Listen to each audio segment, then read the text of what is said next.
La dernière fois, on a déjà parlé des expressions de la prière. Dans le catéchisme, on parle des 3 expressions de la prière orale, la méditation et l'oraison. Donc, vous savez tout ça par cœur, donc je passe, ça va. Alors, je voulais vous parler du coup de la liturgie, la prière liturgique. Après la prière, la piété populaire et la dévotion. Puis après, je pourrais vous parler aussi du lien entre les sacrements et la contemplation. Et puis je terminerai, s'il nous reste encore du temps, du chapelet et de la prière du cœur. Ça vous va? Alors je peux redire, donc on va parler de la prière liturgique. Deuxièmement, de la piété populaire et de la dévotion. Et troisièmement, des sacrements et de la contemplation, ça sera rapide. Et puis quatrièmement, du chapelet et de la prière du cœur. Ça, ce sera un petit peu plus long, enfin on verra où on en sera.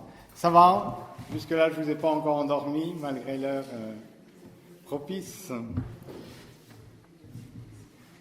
Voilà, alors, je vais parler de la liturgie. Je ne sais pas si pour vous, la liturgie, c'est quelque chose de... La prière liturgique, vous voyez ce que c'est? Ah oui, alors, je ne pose pas de questions, alors. Alors, voilà une définition qu'on trouve sur le site des évêques de France. Culte public rendu à Dieu par l'assemblée des fidèles unis au Christ, mystérieusement présent en son sein. C'est peut-être un peu compliqué comme définition. Mais bon, peu importe.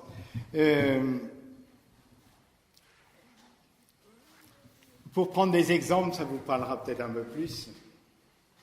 Bien sûr, la messe, c'est une prière liturgique. Il y a la liturgie de la messe, il y a la liturgie des sacrements, il y a la prière des heures.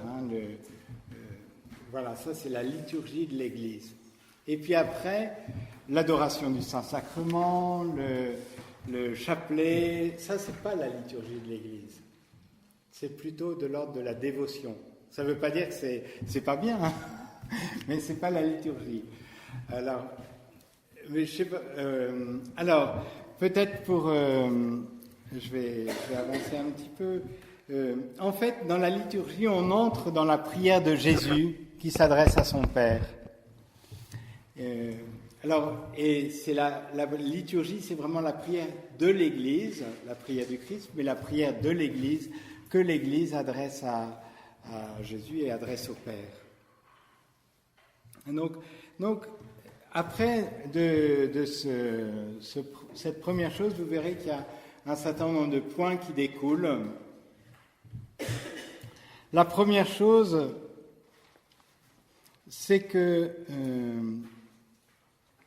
c'est le Christ qui est au centre de la liturgie. Quelque part, il n'y a que lui qui est digne de s'adresser à son Père, parce que nous, on est pécheurs, et voilà. Et que notre prière, elle passe par lui. C'est le sens de la grande doxologie que vous avez à la fin de la prière eucharistique, par lui, avec lui, en lui, à toi, Dieu le Père. Ça, c'est vraiment, ça nous donne quelque chose de la liturgie. C'est par Jésus qu'on passe quelque part. Ou dans beaucoup d'oraisons dans la messe, c'est par Jésus-Christ, ton Fils, notre Seigneur, qui vit et règne avec toi et le Saint-Esprit.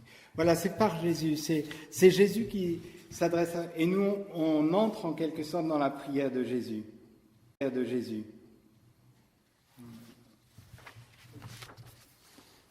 Et alors, du coup, il y a une première conséquence de ça, c'est que la liturgie, autant...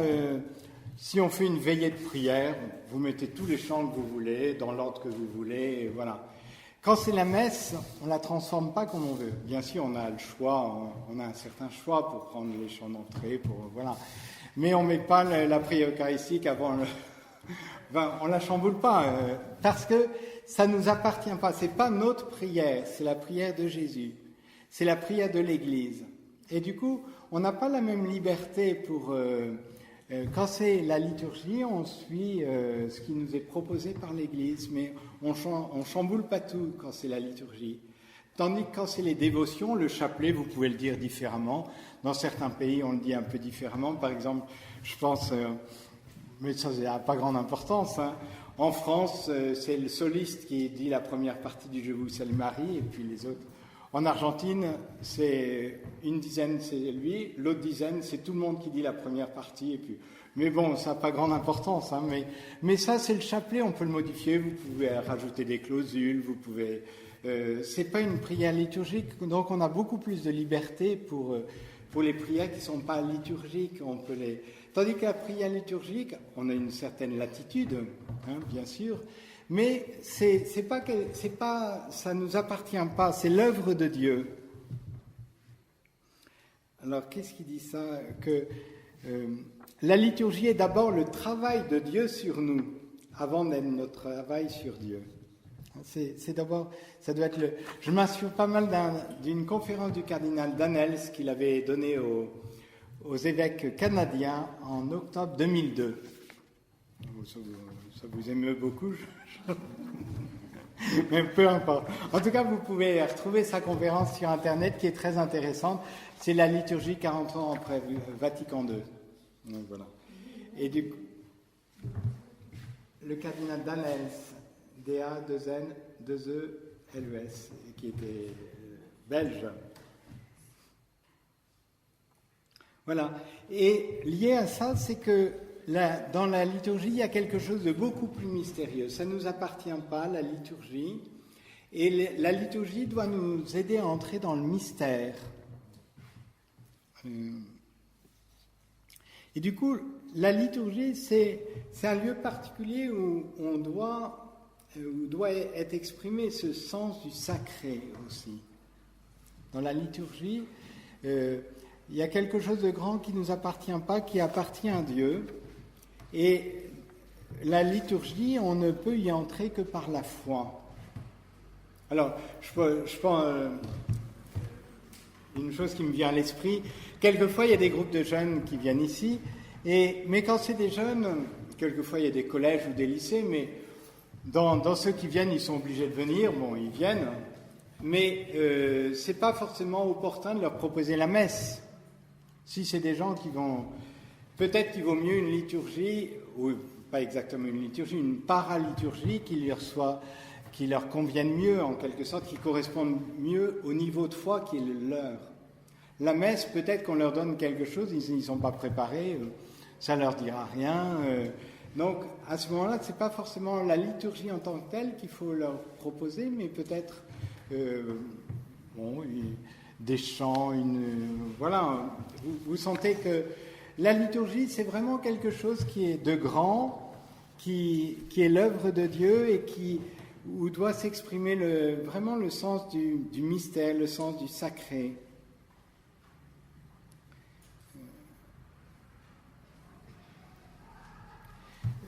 Alors,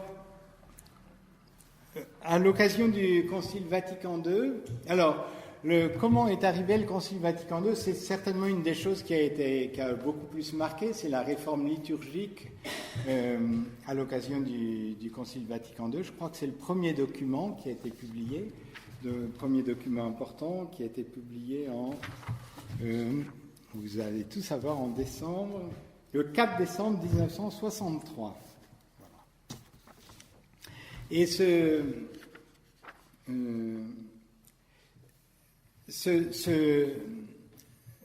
changement, hein, ça ne s'est pas fait du jour au lendemain. Déjà, au 19e, il y a eu un certain mouvement, et puis Pie X, donc c'est au début du XXe siècle, Pie X a désiré vraiment que le peuple de Dieu soit davantage partie prenante de la liturgie. Ce qui pouvait arriver assez fréquemment, c'est que le prêtre disait la messe, et puis les gens disaient le chapelet pendant ce temps-là. Voilà. Alors, ils priaient, mais du coup, l'idée que c'était de faciliter quand même une participation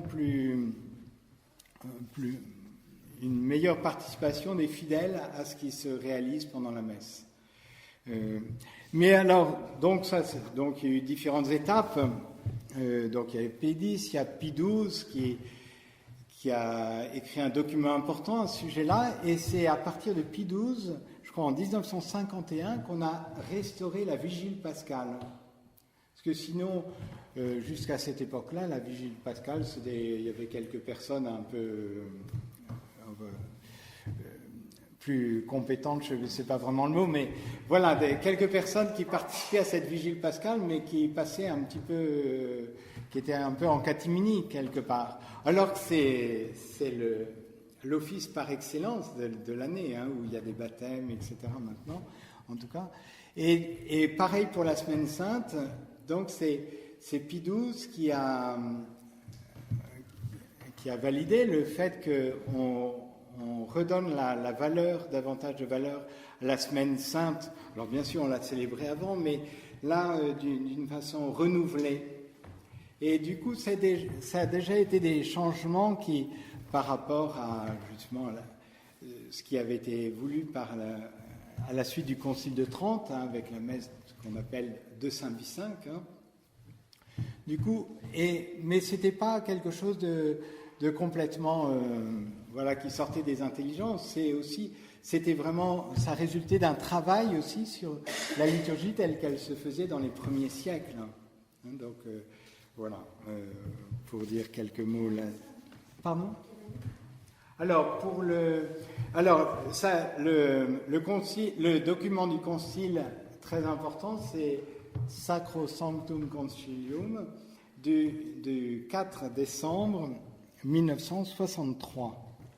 Donc ça, et alors ce document invite à faire un certain nombre de modifications, et c'est dans les années qui vont suivre que finalement on pourra employer ce qu'on appelle la langue vernaculaire, et pas seulement le latin, mais les langues usuelles, disons.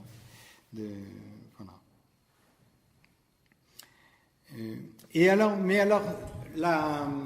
le revers, si on peut dire, de cette participation qui avait été voulue et qui est bonne, qui est très bonne, c'est que quelquefois on a eu tendance à s'approprier la liturgie et en faire un peu à notre sauce. Alors, et du coup, il y a eu des réactions, en partie légitimes aussi, hein, parce qu'on n'est pas propriétaire de la liturgie. Et du coup, quelque part, avec les meilleures intentions du monde, certainement, mais sans doute pas assez de formation, certains ont voulu, pour que les gens se sentent mieux accueillis et tout ça, faire des choses toutes nouvelles, mais qui n'avaient pas de fondement vraiment théologique ou historique dans la liturgie. Alors, du coup, ça a provoqué quelques remous. Mais voilà, l'idée, c'est que la liturgie, ça concerne vraiment tout le peuple de Dieu et pas seulement les prêtres.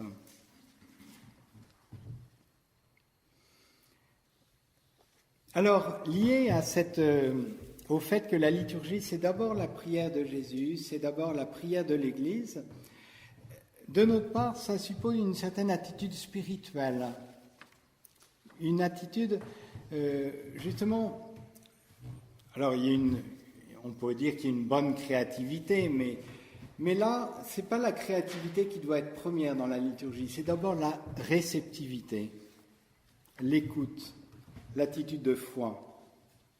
Ce n'est pas nous qui créons les choses dans la liturgie, on les reçoit d'abord de Dieu.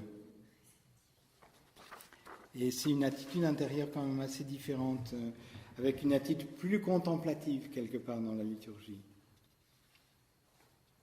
Le cardinal Danels dit pas mal de choses intéressantes dans cette conférence. Il dit entre autres que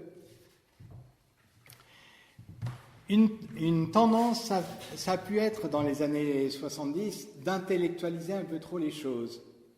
Et du coup, on était plus au niveau de l'intelligence et de comprendre.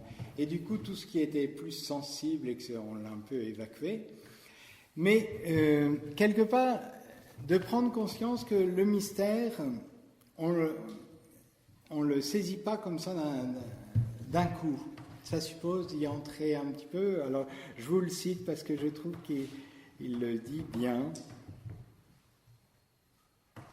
Voilà. Nos contemporains conçoivent souvent la compréhension comme la capacité de saisir du premier coup. Quelque chose est compréhensible si nous pouvons le saisir immédiatement. Une telle approche vaut pour les objets ordinaires de connaissance, qui ne peuvent être saisis qu'à un niveau purement cognitif. Mais il s'agit plus alors d'enregistrer que de comprendre. Dès qu'on aborde les profondeurs de la réalité humaine et divine, cette approche ne fonctionne pas. L'amour, la mort, la joie, la solidarité, la connaissance de Dieu, ces réalités ne peuvent être saisies du premier coup et au premier coup d'œil. C'est un long processus et aussi un processus progressif d'apprivoisement à une réalité particulière. La même chose vaut de la liturgie. Et c'est petit à petit que finalement on entre dans le mystère, mais c'est pas c'est pas uniquement des choses qu'on explique de manière intellectuelle. Et du coup, il souligne un point, c'est sur la durée de la célébration. Ça va, hein, vous suivez toujours. La durée de la célébration, en disant que peut-être que quelquefois c'est beaucoup trop court pour avoir le temps d'entrer, de se pénétrer vraiment du mystère de Dieu. Si c'était juste une information qu'on nous donnait, il n'y a pas besoin que ça soit très long. Mais là, c'est pas seulement par l'intelligence, mais on a besoin d'entrer dans le mystère, on a besoin de temps pour ça. Et du coup, c'est vrai que d'autant plus qu'on n'a pas toujours assez de silence dans nos liturgies. Benoît XVI avait à cœur cette place du silence dans la liturgie pour intérioriser, pour comprendre pas simplement avec la fine pointe de notre intelligence, mais comprendre de l'intérieur. On a besoin d'un peu d'espace, un peu de temps. Et dans la liturgie aussi, on utilise un certain nombre de symboles, mais je ne vais peut-être pas m'étendre beaucoup. Dans la liturgie aussi, ça passe, comme je le disais, pas uniquement par l'intelligence, mais par les sens. Alors, maintenant, peut-être qu'on y revient un petit peu, mais à un moment, les seuls sens qui servaient, c'était peut-être surtout on écoute, et on est un peu comme une conférence, on est assis et puis on écoute.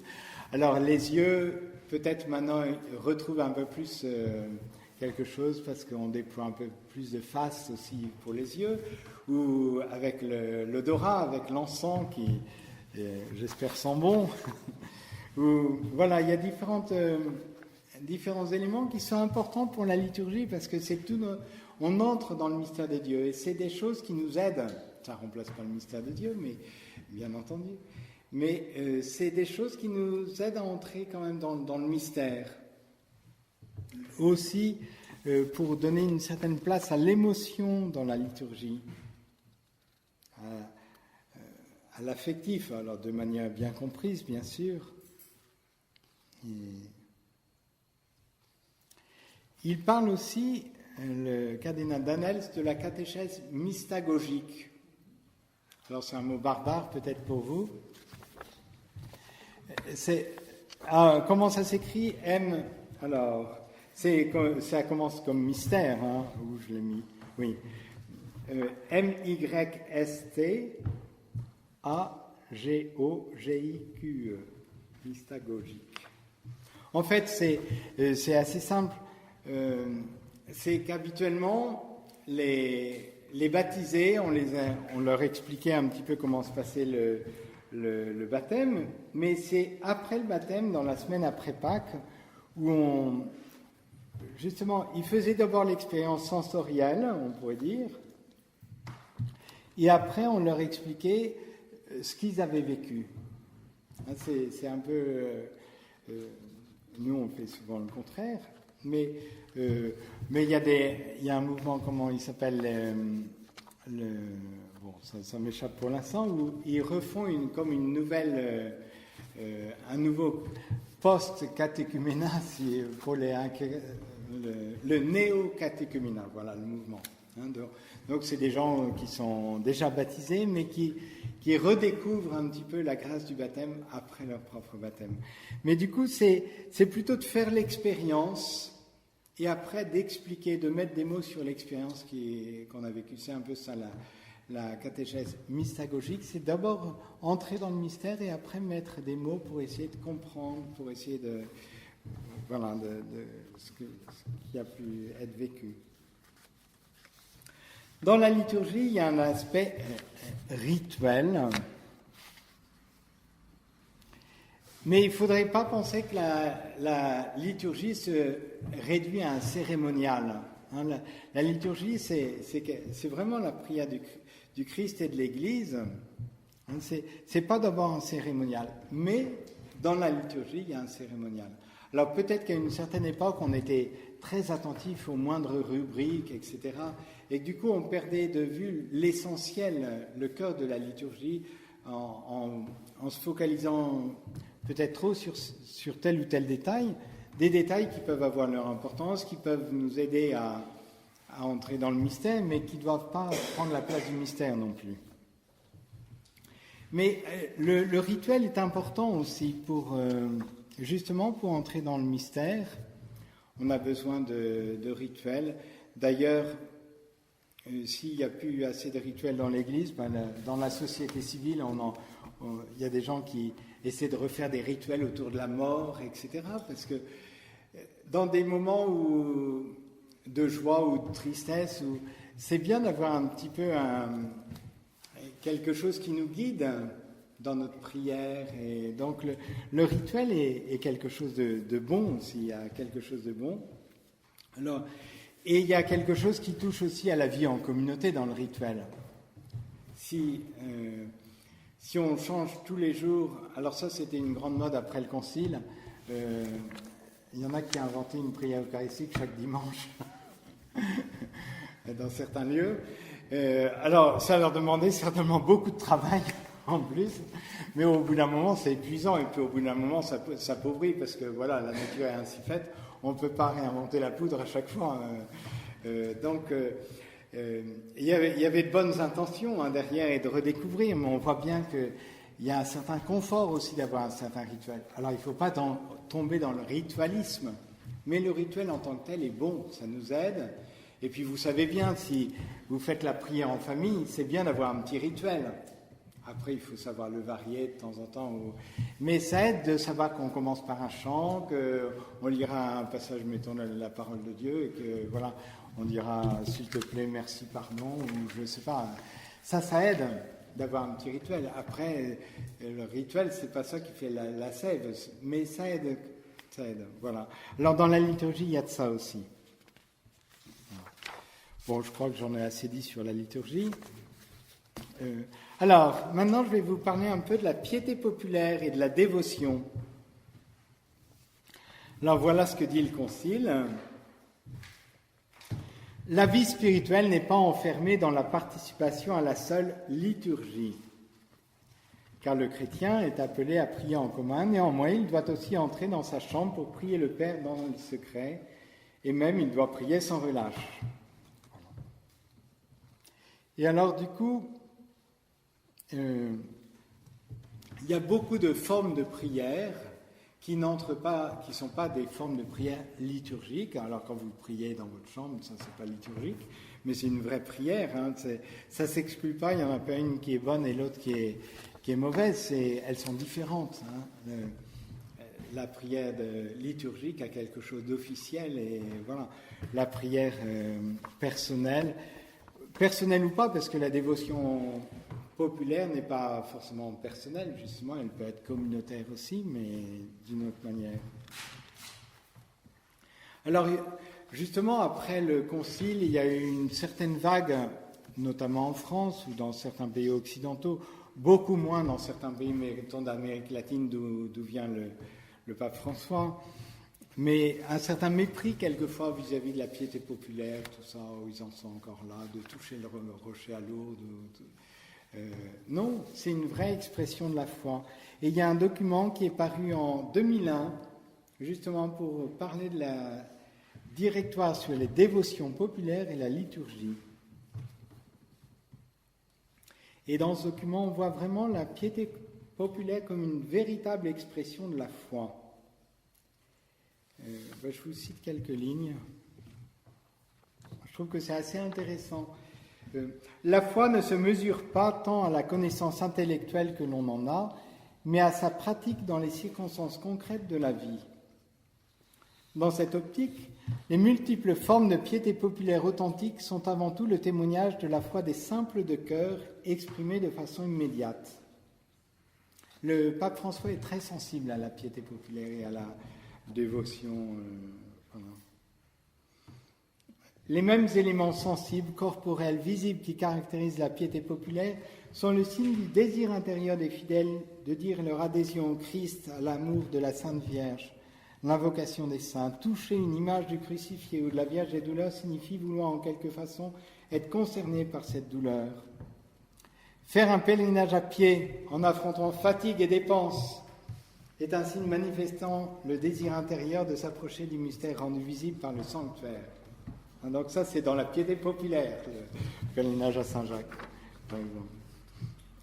Et donc ça, c'est cet ordre-là, mais j'aime bien la manière dont c'est exprimé. Voilà, c'est beaucoup plus spontané. On veut exprimer notre amour de Jésus.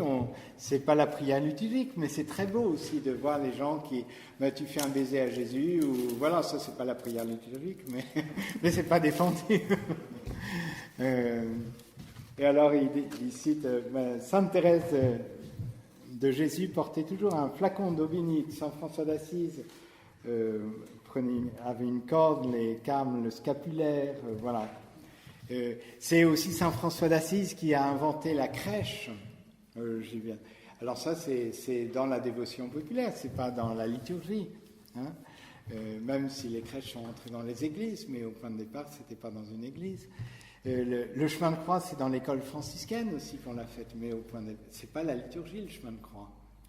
La célébration de la croix du vendredi, en France, souvent c'est le soir, le chemin de croix, c'est plutôt l'après-midi. Enfin, après, ça dépend des lieux. Mais le chemin de croix, c'est pas la liturgie, c'est de la dévotion. Mais une belle dévotion qui nous aide.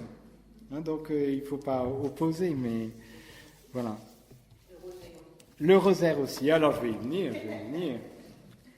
Alors, donc, il y a tout un paragraphe sur la valeur, ou les valeurs même, de la piété populaire.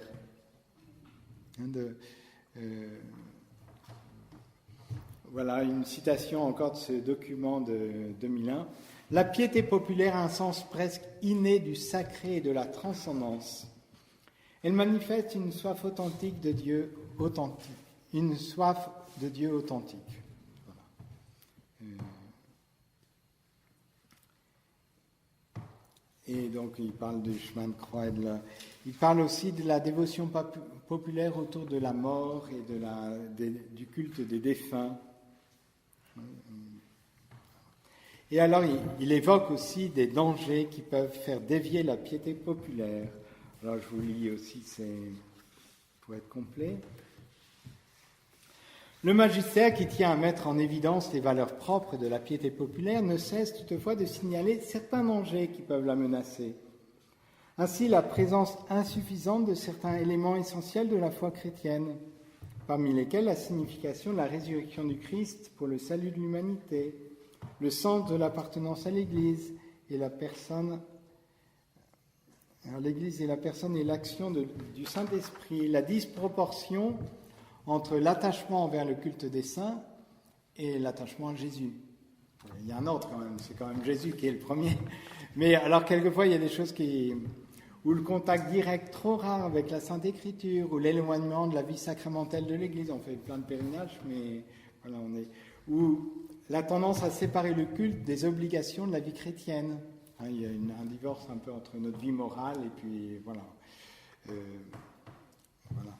Où je me rappelle, pour être dans le même ordre d'idée, j'ai passé une année à Rome en 2001-2002, et puis sur la paroisse, il y avait l'hippodrome des Campanelle.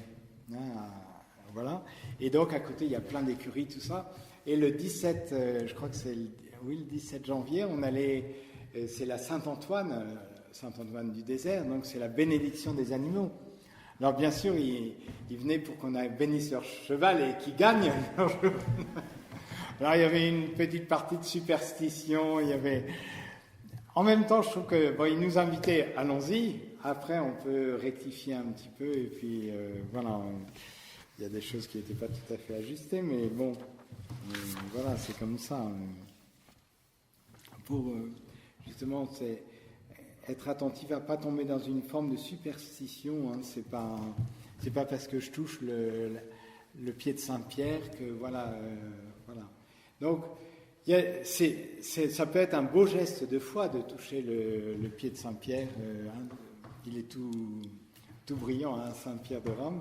Mais voilà, de bien voir derrière pour que ça soit animé par la foi. Hein, la question, c'est que ça soit vraiment animé par la foi, ces gestes. Mais ces gestes en tant que tels qui sont pas du tout à mépriser. Alors, donc il parle des gestes, des ex-voto, des sièges, voilà, il y a toutes sortes de choses, des prières,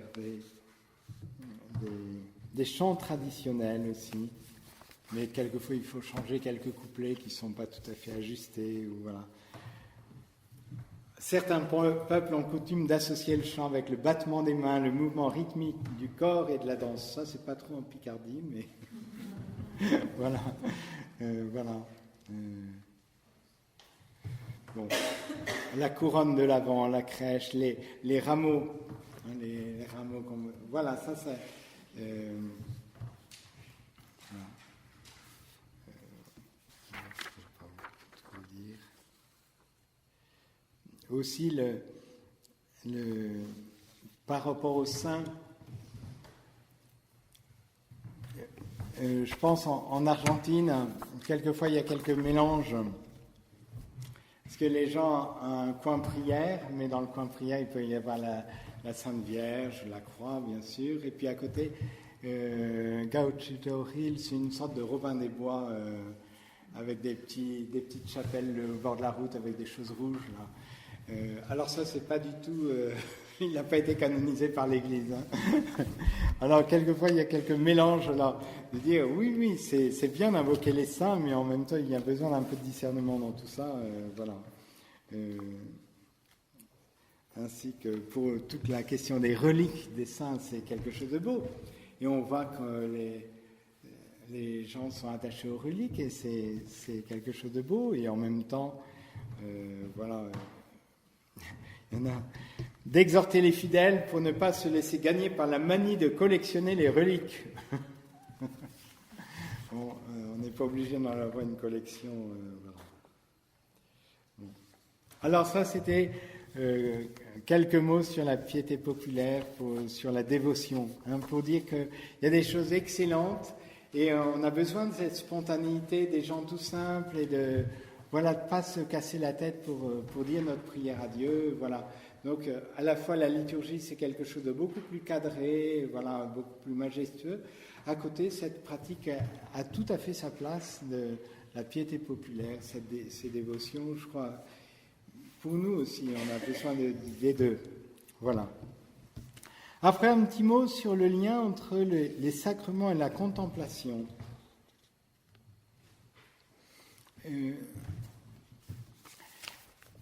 Donc, dans les sacrements, nous est donné la grâce de Dieu. Vous recevez la communion, vraiment, vous recevez le Seigneur. Vous allez vous confesser, vous recevez vraiment le pardon de Dieu. Vous l'avez bien entendu, je te pardonne tous tes péchés. Voilà. Donc, les sacrements nous communiquent vraiment la grâce de Dieu. Mais il faut savoir que Dieu peut aussi communiquer sa grâce ailleurs que dans les sacrements. Lui, il est plus grand que les sacrements. Hein. Il ne s'enferme pas en quelque sorte dans les sacrements, mais il nous assure que chaque fois qu'on reçoit un sacrement avec les dispositions requises, voilà, on reçoit la grâce. Il se lie au sacrement, mais il reste plus grand que les sacrements. Voilà. Ceci dit, les sacrements ne portent tous leurs fruits que si, à côté du sacrement, on a une vie intérieure aussi. S'il n'y a pas de vie intérieure, voilà, c'est comme vous avez beau planter une plante, quelque chose, mais si vous n'arrosez pas, ça ne grandira pas beaucoup. Et là, on le voit bien dans le rapport entre la messe et l'adoration eucharistique. Ce qui est central, c'est la messe, c'est le moment où Jésus nous donne son corps. Mais l'adoration est aussi précieuse parce que la messe, ça passe, somme toute, assez vite, pour goûter justement cette présence de Jésus et peut-être en garder davantage de fruits. Donc il y a toujours ces deux choses dans notre vie spirituelle. Il y a à la fois les sacrements, Et puis il y a à la fois une forme de contemplation qui nous permet que la grâce de ce sacrement puisse vraiment faire son œuvre en nous. Alors, 2 petites images, peut-être pour le dire. Là, un morceau de bois que vous mettez dans le feu, si vous le mettez dans le feu, mais vous le retirez au bout d'1 minute, ça ne lui fera pas grand-chose, ce morceau de bois. Il faut du temps après pour que le feu pénètre. Mais pour nous, c'est pareil. Si on va communier, mais qu'on s'en va en courant tout de suite, je crois que c'est Philippe Néry qui avait des petites astuces pour faire comprendre. D'une paroissienne qui venait, puis sitôt la communion, elle ne repartait pas à sa place, elle ressortait directement. Elle dit, non, je vais la faire réfléchir un peu. Alors, la fois suivante, il dit à ses enfants de cœur, bon, vous préparez déjà vos chandeliers, et puis, sitôt qu'elle repart, vous l'accompagnez dans la rue avec vos chandeliers, pour qu'elle réalise qu'elle a vraiment la présence de Dieu. Voilà, alors, on n'ose pas forcément toujours le faire, et puis nous-mêmes, on n'est pas forcément meilleurs que les autres. Mais c'était bien imagé, en tout cas, c'était... Voilà. Alors, et une autre image, qui est un peu prosaïque, mais... ou bucolique, je ne sais pas. Les vaches, c'est bien qu'elles mangent, mais il faut qu'elles ruminent aussi. Si elles ne ruminent pas, ça ne leur sert à rien. Alors nous, c'est la même chose. C'est bien de recevoir la grâce du sacrement, mais il faut après prendre le temps que ça fasse son œuvre. Sinon, on n'assimile pas en quelque sorte. On a besoin d'assimiler. Et ça ne se fait pas dans l'instant. On a besoin d'un contact un peu prolongé.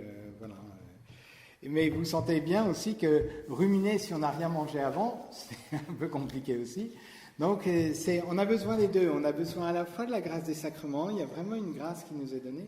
Et puis, on a besoin de ce temps de proximité avec Jésus et avec sa grâce pour qu'elle puisse faire son œuvre en nous. Voilà. Ça, c'était assez rapide. Après, j'en viens au chapelet.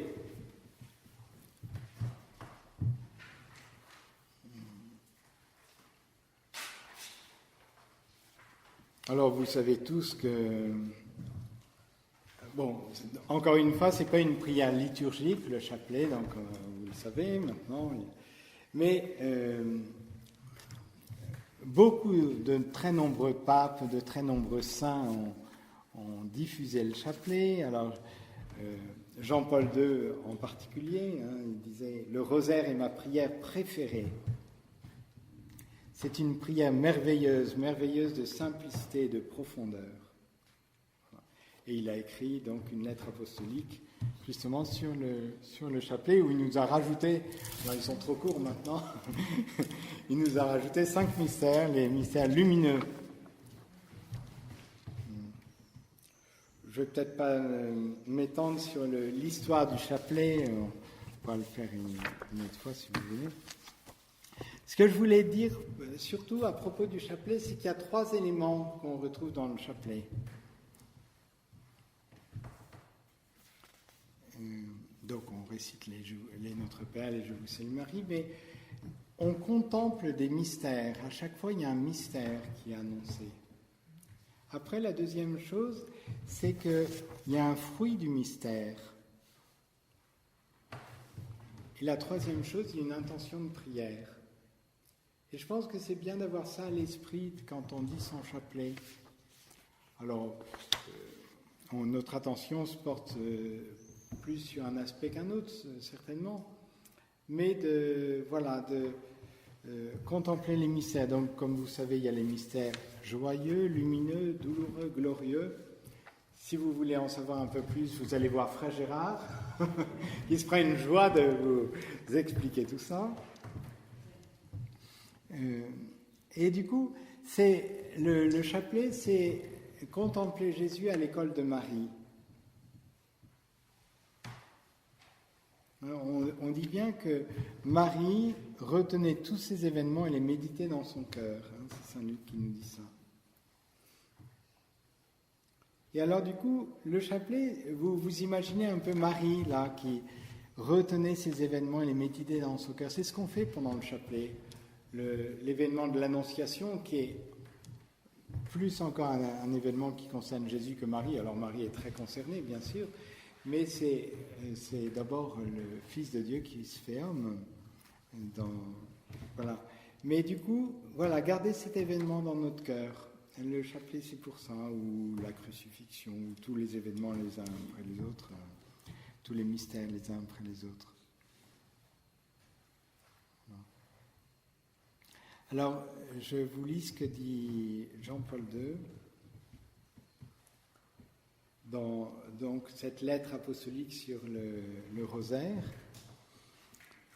Marie retenait tous ces événements et les méditait dans son cœur. Les souvenirs de Jésus imprimés dans son esprit l'ont accompagné en toutes circonstances, l'amenant à parcourir à nouveau en pensée les différents moments de sa vie aux côtés de son Fils. Ce sont ces souvenirs qui, en un sens, ont constitué le rosaire qu'elle a constamment récité au long des jours de sa vie terrestre. Marie propose sans cesse aux croyants les mystères de son Fils, avec le désir qu'ils soient contemplés, afin qu'ils puissent libérer toute leur force salvifique. Contempler les mystères pour recevoir la grâce qui est contenue dans ces mystères. C'est ça. Voilà. Donc ça, c'est le premier aspect du chapelet, c'est de contempler les mystères. Deuxième aspect du chapelet, il y a un fruit du mystère. Donc vous savez, par exemple, si on dit l'annonciation, fruit du mystère, l'humilité. La naissance de Jésus, fruit du mystère, la pauvreté, la visitation avant, fruit du mystère, la charité fraternelle. Donc, alors, qu'est-ce que c'est le fruit du mystère? C'est plutôt une vertu, une attitude spirituelle qu'on désire vivre. C'est ça le fruit du mystère. C'est-à-dire que la contemplation de Jésus doit nous transformer pour que notre vie soit transformée.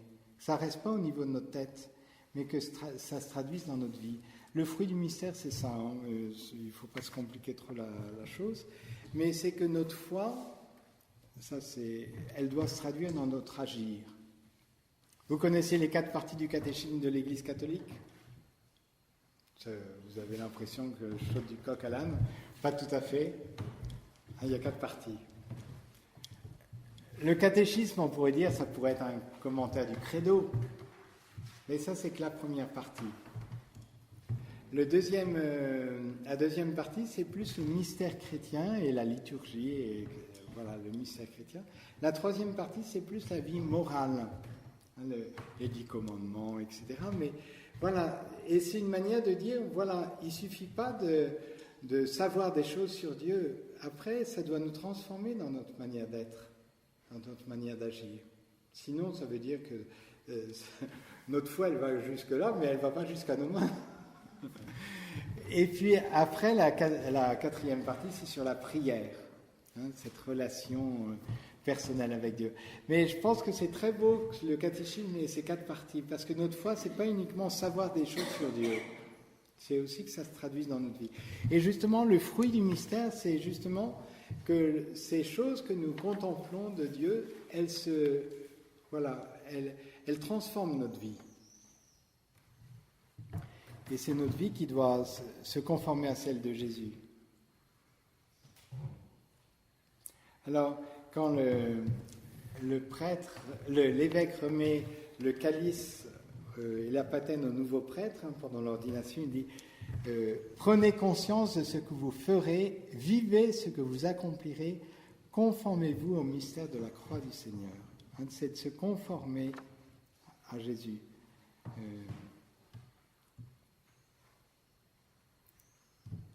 Alors, parmi tous les saints qui ont parlé du rosaire, alors du chapelet, il y en a qui sont très connus, le Saint Louis-Marie Grignon-Montfort. Il y en a un qui est moins connu en France, mais très connu en Italie, Bartolo Longo, vous connaissez un peu. Il a, donc c'est, je crois, début du XXe, à Pompéi, il y a un sanctuaire, et il y a une supplique tous les ans en Italie pour Notre-Dame du Rosaire. Et alors voilà ce que disait Bartolo Longo. De même que 2 amis qui se retrouvent souvent ensemble finissent par se ressembler, même dans la manière de vivre, De même, nous aussi, en parlant familièrement avec Jésus et avec la Vierge par la méditation des mystères du rosaire, et en formant ensemble une même vie par la communion, nous pouvons devenir, autant que notre bassesse le permet, semblables à eux et apprendre par leurs exemples sublimes à vivre de manière humble, pauvre, cachée, patiente et parfaite. Voilà, on fréquente Jésus, du coup on lui ressemble. Voilà, c'est ça, le fruit du mystère. On fréquente le mystère et du coup, le mystère nous change petit à petit.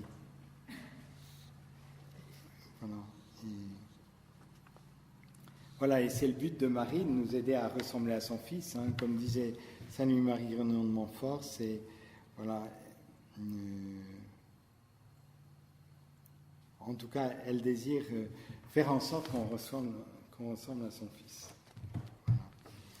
Ça, c'était le deuxième élément dans le chapelet, dit de façon un peu rapide, mais donc il y a d'abord le mystère que l'on contemple, que l'on médite. Après, il y a le fruit du mystère, c'est plutôt une vertu, une attitude. Et puis, troisième chose, c'est l'intention de prière. Très souvent, il y a une intention, on dit chez une dizaine pour une intention plus particulière. Et ça, c'est lié aussi, c'est un fait d'expérience du peuple chrétien. Ils ont vu que ça marchait, de demander des choses à Jésus par Marie, que ça marchait bien. Donc voilà, c'est pas plus compliqué que ça. Et entre autres, justement, un des éléments qui a donné de l'impulsion au chapelet, parce que c'est quand même très répandu le chapelet. Alors après les années 70, ça a perdu un peu de vitesse, mais le pape Pie V avait demandé justement au peuple chrétien de prier le chapelet pour la victoire à l'Épante, quand il y avait l'attaque des Turcs. Et il y a eu la victoire, et c'est à la suite de ça qu'il a institué la fête de Notre-Dame du Rosaire le 7 octobre. Mais voilà, cette place du Rosaire qui est... Mais vous connaissez peut-être l'épisode avec... vous avez entendu parler de Michel Fourniret, un triste personnage, l'ogre des Ardennes. Vous savez... Oui, et vous savez comment il a été arrêté? Alors c'est très beau de voir comment il a été arrêté, parce que il avait fait monter une petite fille, Marie Ascension, originaire du Burundi, et donc il lui dit est-ce que tu peux m'indiquer pour aller à tel endroit? Donc elle lui explique, il dit non, je ne comprends pas, ça serait plus simple que tu montes dans la voiture, et puis comme ça. Puis dès qu'elle monte, elle sent que voilà, ça va mal tourner. Et du coup, déjà, au moment de monter, elle avait hésité parce que non, ça fait bizarre de monter dans la voiture de quelqu'un comme ça. Et puis, du coup, elle avait dit passe devant moi, Marie, intérieurement. Et sitôt qu'elle sent que ça sent pas bon, elle commence à dire son chapelet. Alors lui, il en a marre, et puis plus il en a marre, plus elle le dit fort. Alors il en a vraiment trop marre, donc il la fait sortir, il la ligote, il la met à l'arrière de sa camionnette, il la ficelle bien, etc. Pour que, voilà. Et puis elle continue, et à ce moment-là, à un certain moment, les liens se distendent. Et elle voit donc il était en train de rouler, et du coup, à un moment, elle le voit qui est ralenti, donc elle ouvre la porte, elle saute. C'était le seul stop entre l'endroit où elle était et puis là où il voulait aller. Et puis, lui, il s'en est pas rendu compte tout de suite. Donc, elle est sur le bord de la route, et il y a une dame qui s'arrête, qui la prend, elle lui explique. Et puis, justement, la dame dit non, on va aller tout de suite à la gendarmerie faire la déposition, et voilà. Et puis, il croise justement la camionnette, elle dit oui, c'est là. Et la dame qui prend la plaque, le numéro d'immatriculation, et du coup, qui continue à la gendarmerie, et du coup, lui, il ne retrouve pas sa victime, en quelque sorte, et du coup, il les gendarmes, tout de suite, ils savent d'où était la voiture, donc ils vont l'attendre chez lui. Et chez lui, ils retrouvent effectivement des traces de Marie Assumption dans ça. Et comme elle l'avait dit, et puis une chose qui était restée. Et du coup, il ne pouvait pas nier. Et du coup, c'est comme ça qu'il a été arrêté, mais après en avoir tué une série. Mais je trouve que c'est très beau de voir aussi, c'est grâce à la foi de cette petite jeune qui, cette fois, justement en Marie et puis au chapelet, qu'elle s'en est, déjà, elle en est sortie indemne. Et puis, non seulement ça, mais ça a permis d'arrêter celui qui a fait tellement de malheur. Donc, voilà. Alors, donc pour le chapelet, quelques petits mots peut-être sur... Si, il y a deux intentions particulières liées au chapelet, je crois, c'est Jean-Paul II qui dit ça, de la paix. Le rosaire est une prière orientée par nature vers la paix. Et la deuxième intention particulière pour la famille. Le chapelet qui est vraiment... La famille qui est unie dans la prière demeure unie. Voilà.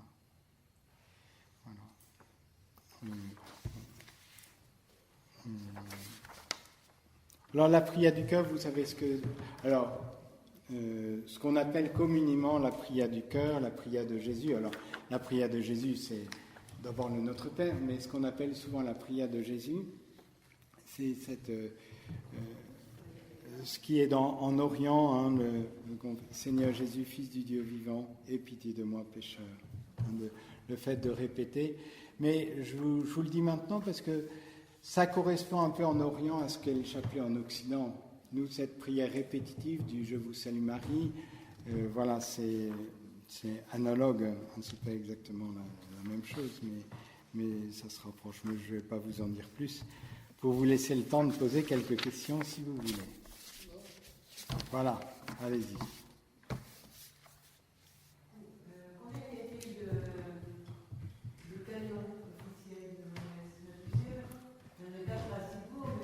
Alors, il y en a 4 principaux, mais il y a quelques autres.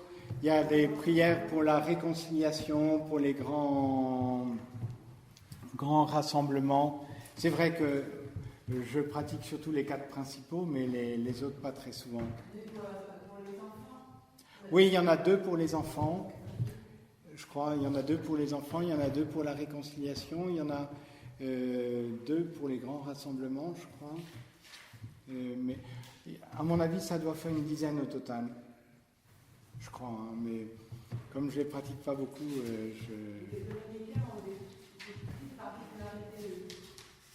Alors, la liturgie, nous, on est plus habitués à la liturgie latine, romaine. Mais il y a d'autres liturgies dans l'Église catholique. Il y en a qui s'élèvent quasiment comme les orthodoxes. En Orient, voilà, ou si à Rome, vous pouvez aller à l'église grecque, donc vous êtes un peu dépaysé, non seulement parce que c'est en grec, mais c'est complètement différent. Donc la liturgie c'est pas univoque. Alors il y a une liturgie aussi dominicaine, il y a aussi la liturgie de Saint Ambroise à Milan. Donc il y a différents... nous, surtout en France, on est plus habitués à la liturgie romaine. Oui, c'est assez... De toute façon, la liturgie est toujours codifiée, mais il y a d'autres possibilités. Alors, c'est vrai qu'au moment du Concile, ils ont essayé d'élaguer un petit peu, puis après, c'est revenu un peu... voilà. Mais il y a d'autres formes de liturgie que la liturgie romaine. Tu as dit latine, romaine. Moi, j'ai compris. La liturgie romaine, c'est celle qu'on utilise, c'est pour ça que oui. C'est le missel romain. Oui, le missel romain. On appelle ça le missel romain. Mais il y a d'autres liturgies de l'Église catholique. Utilisées par exemple par les dominicains.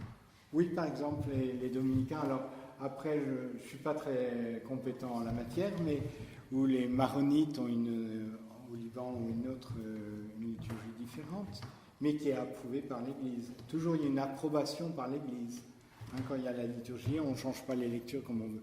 Enfin, après, il y a un certain choix, sinon, mais après, il y a une approbation. Voilà. La prière al Padre Pio Mais c'est autre chose. Là, c'est pas une liturgie, là, c'est une dévotion. Et... Ah bon, après, on peut avoir des tas de prières, mais ça, c'est... Là, c'est la liturgie. Pour les liturgies orientales, c'est la liturgie, mais différente de la liturgie romaine.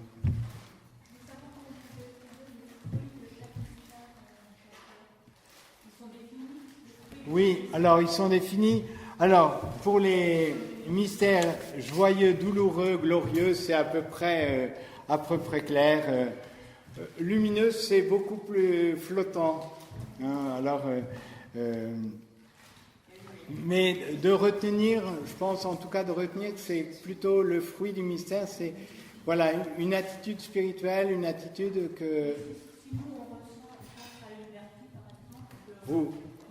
C'est pas codifié, c'est pas la liturgie, donc c'est pas codifié comme dans la liturgie, donc à la limite, si vous voulez prendre un autre fruit de mystère, c'est pas...